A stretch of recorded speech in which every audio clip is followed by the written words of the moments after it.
ఏంటి దీన్ని రైట్. కూడా రాజకీయం చేసుకుంటున్నావు అంటే నువ్వు మనిషివా కాదా అని నేను క్వశ్చన్ చేస్తున్నాను. ఓకే. రైట్. రైట్. సుబ్బారావు గారు, ఏంటి అది మరి ఇప్పుడు చర్యలు అంటే ఇప్పుడు పేరుని నాని ఇన్ని రోజులు ఎక్కడున్నారో తెలియదు. సో ఇప్పుడు ఒక్కొక్కరిగా బయటకు వచ్చి ఇష్టానుసారంగా మళ్ళీ మొదలుపెట్టారు. దత్తపుత్రుడని, అదని ఇదని, రెడ్ బుక్ రైటర్ అని ఇష్టానుసారంగా మాట్లాడుతున్న పరిస్థితులు ఒకవైపు ఇట్లాంటి చర్యలు కనిపిస్తున్నాయి. కానీ మరి వాళ్ళు చేసినటువంటి బహిరంగంగానే ఒప్పుకొని డబ్బులు కట్టారు కదా, బియ్యం దొంగతనం జరిగింది, బియ్యాన్ని మా దాంట్లో లేవు అని. ఎందుకు మరి అటువైపు నుంచి చర్యలు ఎందుకు ఉండట్లేదు? సో వాళ్ళు ఇష్టానుసారంగా మళ్ళీ వచ్చి మాట్లాడే పరిస్థితులు కనిపిస్తూ ఉన్నాయి ఇక్కడ ఒకటండి. సార్. గతంలో కూడా మనం చూసాం కదా, ఇప్పుడు ఇంకా ఆ ప్రకటన రాలేదు, వస్తుందేమో చూస్తామన్నా. ఉమ్, ఏమవుద్ది, ఈ ఇతను రెచ్చగొట్టే విధంగా మాట్లాడాడు కాబట్టి మా వాడు దాడి చేశారు అంతే తప్ప అంతకు మించి ఏమీ లేదు అని చెప్పేసి అనలా. ఉమ్, ఎందుకంటే గతంలో చంద్రబాబు నాయుడు గారి మీదో లేకపోతే టీడీపీ కార్యాలయం మీదో దాడి చేసినప్పుడు అయ్యన్న పాత్ర గారు పట్టాభి గారు వీళ్ళు ఏదో ప్రకటన ఇచ్చారు, మా వాళ్ళకి బీపీ పెరిగింది, బీపీ పెరిగి చేశారు అంతే తప్ప మరి బీపీ పెరగదా అని చెప్పేసి సమర్థించుకున్న సంఘటనలు మనం చూసాం. అవును.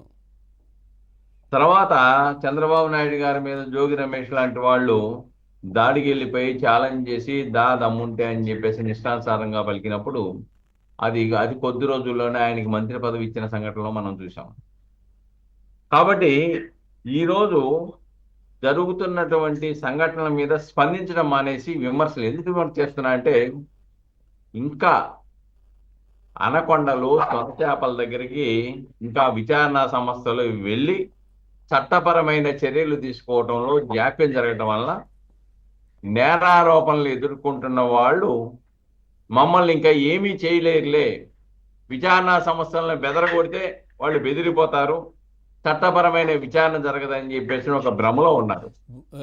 ఆ భ్రమ లేదనంటే హైకోర్టు, లేదు అనంటే సుప్రీంకోర్టు వెళ్ళి ముందస్తు బెయిల్ ఆ తెచ్చుకుంటారు. భ్రమ నుంచి న్యాయస్థానాలకు పరుగులు తీస్తా ఉన్నారు. అవును.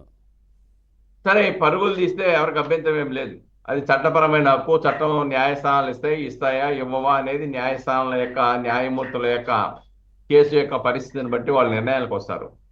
ఇక్కడ ఒకటండి, ఎవరైతే విచారణ సంస్థలను ఛాలెంజ్ చేస్తా ఉన్నారో, ఎవరి మీద అయితే కేసులు ఉన్నాయో వాళ్ళ పట్ల విచారణ సంస్థలో నిష్పక్షపాతంగా వ్యవహరించి చర్యలు కనుక తీసుకోకపోతే నేరారోపణలు ఎదుర్కొంటున్న వాళ్ళ యొక్క విచ్చలవిడితనానికి అద్దు అదుపు లేకుండా పోతుందనేది వాస్తవం. ఉమ్, ఎందుకంటే చాలా సంఘటనల్లో న్యాయస్థానం కూడా అనేక సంస్థల్లో అనేక సార్లు ప్రస్తావించింది కదా. పిఎస్ఆర్ ఆంజనేయుల విషయంలో కాంతిరాణా టాటా, విశాల గున్ని వాళ్ళ బెయిల్ అప్లికేషన్లో వీళ్ళని బయటకు వదిలేస్తే సాక్షులను ప్రభావితం చేస్తారంటే పిఎస్ఆర్ ఆంజనేయులు ఏం చేశారయా, ఆయన ముందస్తు బెయిల్ కూడా వేసుకోలేదు, ఎందుకు ఆయన అరెస్ట్ చేయలేదు, ఆయన ఇన్ఫ్లుయెన్స్ చేయరా అని ప్రశ్నించింది కదా, న్యాయమూర్తి ప్రశ్నించాడు కదా. కాబట్టి ఎక్కడో కొంత లోపం జరుగుతూ ఉంది.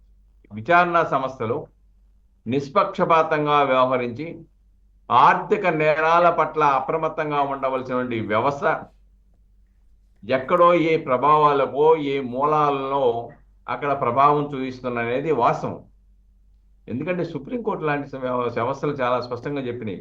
2020లో ఎన్వి రమణ గారు చీఫ్ జస్టిస్గా ఉన్నప్పుడు చెప్పారు, ప్రజా ప్రయోజనాలు ఇమిడి ఉన్నటువంటి నేరాలలో ఎంపీలు ఎమ్మెల్యేల పట్ల అప్రమత్తంగా ఉండాలి, సహజ ద్వారంలో వాయిదాలు వేయడానికి వీలు లేదు, వాళ్ళు ఫార్మర్ ప్రజాప్రతినిధులైనా ప్రజెంట్ ప్రజాప్రతినిధులైనా అని చెప్పేసి చాలా స్పష్టంగా చెప్పారు.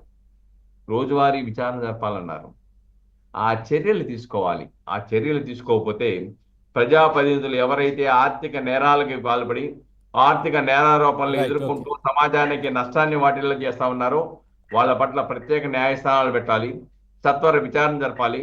విచారణ జరిపేసి విచారణ ద్వారా నేర నిరూపణ అయితే శిక్షలు పడే విధంగా చేస్తే ఆర్థిక సంబంధించిన నేరాలు మరొకరు చేయకుండా ఉంటారనే విషయాన్ని ఇక్కడ మనం గమనించాలి. సుబ్బారావు గారు, ఇప్పుడు పోలీసులు ఉన్నటువంటి అధికారులు కావచ్చు, లేదంటే ఇట్లాంటి సిబ్బంది జగన్మోహన్ రెడ్డి మాటలకు ఏవైనా వెనక ముందు అవుతున్నారనుకోవచ్చా? ఎందుకులే మనకు అనే విధంగా ప్రవర్తిస్తున్నారనిపిస్తోందా?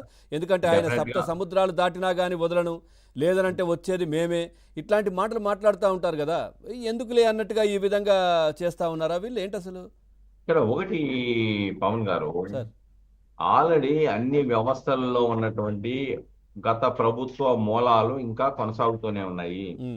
మొన్న ఒక మిత్రులు చెప్తున్నారు సెక్రటేరియట్ గురించి. సెక్రటరియట్లో ఏ పనులు జరగట్లేదు, ఏవి ముందు కదలట్లేదు, ఫైల్స్ కదలట్లేదు. అందరూ ఆ భావజాలం ఉన్న వాళ్ళు అనేక మంది ఆ సీట్లలో కూర్చొని ప్రభుత్వాన్ని ఇబ్బంది కలిగించడానికి ప్రయత్నం చేస్తున్నారని చెప్తున్నారు. ఉమ్. కాబట్టి అటువంటి అన్ని వ్యవస్థల్లో ఉన్న ఆ మూలాలను కొద్దిగా పక్కకు జరిపి ప్రభుత్వం స్వేచ్ఛగా పనిచేసే పరిస్థితికి రావాల్సిన అవసరం ఉంది. కాబట్టి ఇప్పుడు అది పోలీసు వ్యవస్థలోనూ స్పష్టంగా కనబడతా ఉంది, జైలు వ్యవస్థలోనూ స్పష్టంగా కనబడతా ఉంది, వివిధ శాఖల్లో స్పష్టంగా మన కళ్ళగట్టినట్టు కనబడతా ఉన్నాయి. కాబట్టి ఇక్కడ చాలా స్పష్టమండి, వ్యవస్థలను ప్రక్షాళన చేయవలసిన అవసరం ఇంకా ఉంది. వ్యవస్థలను ప్రక్షాళన చేయకపోతే ఇదే పద్ధతిలో కొనసాగుద్ది. వ్యవస్థలను కూడా ఛాలెంజ్ చేసి చట్టాలకు మేము అతీతులము, రెడ్ బుక్ కాదు అది డెడ్ బుక్ ఓకే. అని చెప్పేసి ఇష్టానుసారంగా మాట్లాడే పరిస్థితి వస్తుంది. రైట్. నిజంగా కనుక ప్రభుత్వం ఆ రెడ్ బుక్ లేకపోతే చట్టవిరుద్ధమైన చర్యలు పాల్పడిన వాళ్ళు, ఆర్థిక నేరాల ఆరోపణలు ఎదుర్కొంటున్న వాళ్ళని అరెస్ట్ చేయడం మొదలెట్టేస్తే చాలా జైళ్ళు నిర్మాణాలు చేపట్టాలండి ఈ ప్రభుత్వం. కాబట్టి ఇంకా వాళ్ళు ఏమనుకుంటున్నారంటే, మమ్మల్ని ఇప్పటివరకు మా జోలికి రాలేదు, ఇప్పటివరకు పిత్త పరికలను మాత్రమే పట్టారు, మా జోలికి రాలేదు, సొరచేపలం మేము, అనకొండలం మేము, మమ్మల్ని మా జోలికి రావడానికి భయపడుతుందని ఒక భ్రమలో ఉన్నారు. అంటే భ్రమ కాదు సార్, అంత ఆలోచన లేకుండా ఉంటారా? గ్రౌండ్ వర్క్ ఏదో జరుగుతోంది, మా వరకు వస్తుంది, పకడ్బందీ ఏర్పాట్లతోని ఆధారాలతోని మమ్మల్ని అదుపులోకి తీసుకోవడానికి ప్రయత్నం చేస్తున్నారనే ఆలోచన అంత లేకుండా ఉంటుందా? ఏమైనా అంత పరిజ్ఞానం ఉంటే ఇంత పిచ్చి మాటలు ఎందుకు మాట్లాడతారండి? ఉమ్. అది లేకే కదా ఈ పిచ్చి మాటలన్నీ కూడా. ఎందుకంటే జగన్మోహన్ రెడ్డి మొన్న వల్లభనేని వంశీని ములాఖాత్లో చూసి వచ్చిన తర్వాత ఏముంది, మా అయితే 3 నెలలు 4 నెలలు జైలుకి వెళ్ళి వచ్చిన తర్వాత నేను అన్నేళ్ళు పోయి వచ్చిన ముఖ్యమంత్రి కాలేదా అంటే వీళ్ళ లోపల ఏమైనా ఆశ పెరిగిందేమో.